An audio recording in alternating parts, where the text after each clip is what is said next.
Հայտնի է դարձել, որ ադրբեջանական բենզինի առաջին խմբաքանակը հասել է Հայաստան։ Ըստ որոշ տկարամիտների, եթե մենք Ադրբեջանից նավթամթերք ենք գնում, հետևաբար ֆինանսավորում ենք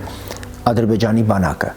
Սա քաղաքականապես անգրագետ սոփեստություն է։ Այդ տրամաբանությամբ Թուրքիայից ցանկացած ապրանք գնելը կնշանակի ֆինանսավորել թուրքական բանակը, նույնիսկ ՆԱՏՕ-ն։ Ռուսաստանից ինչ-որ բան գնելը կնշանակի ֆինանսավորել ռուսական պատերազմն ընդդեմ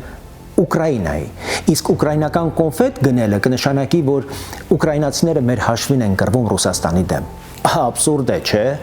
Աշխարհը հենց հիմա ապացուցում է հակառակը։ Միացյալ Նահանգներն ու Չինաստանը ռազմավարական մրցակից են, բայց այս տարի միայն կես տրիլիոն դոլարի առևտուր են արել։ Հնդկաստանն ու Չինաստանը սահմանային լարվածություն ունեն, բայց տնտեսությունները փոխկապակցված են։ Չինաստանն ու Թայվանը քաղաքական հակադրության մեջ են, բայց արտադրական շղթաները չեն փլուզվում, որովհետև պետությունները տարբերում են տնտեսությունը դատարկ քարոզներից։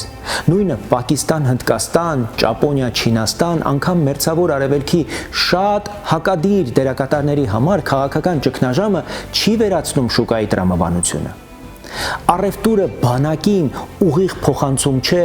պետական բյուջեն հազարավոր աղբյուրներից է կազմվում, իսկ եթե առևտուր կա, ուրեմն դու մեղավոր ես պատերազմի մեջ թեզը, նույնն է, ինչ ասել հարկ ես վճարում, ուրեմն դու ես կրակելու հրաման տալիս բանակին։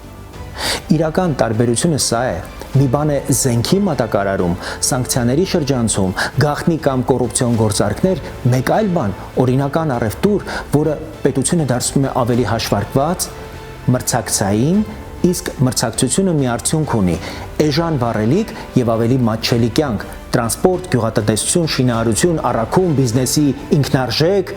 ամեն ինչ կախված է վառելիքից։ Վառելիքը միայն մեքենայի բենզինը չէ, դա գյուղացու դաշտ գնալն է, տրակտորի, կոմբայնի ծախսը, շինարարի տեխնիկան, տաքսուվարորդի օրական եկամուտը, լոգիստիկան, առաքումը, խանութի ապրանքի ինքնարժեքը։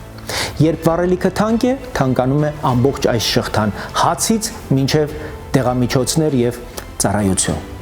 Երբ վառելիքը մրցակցային է ու մատչելի, մարդիկ ավելի շատ են աշխատում, ավելի շատ են տեղափոխվում, բիզնեսը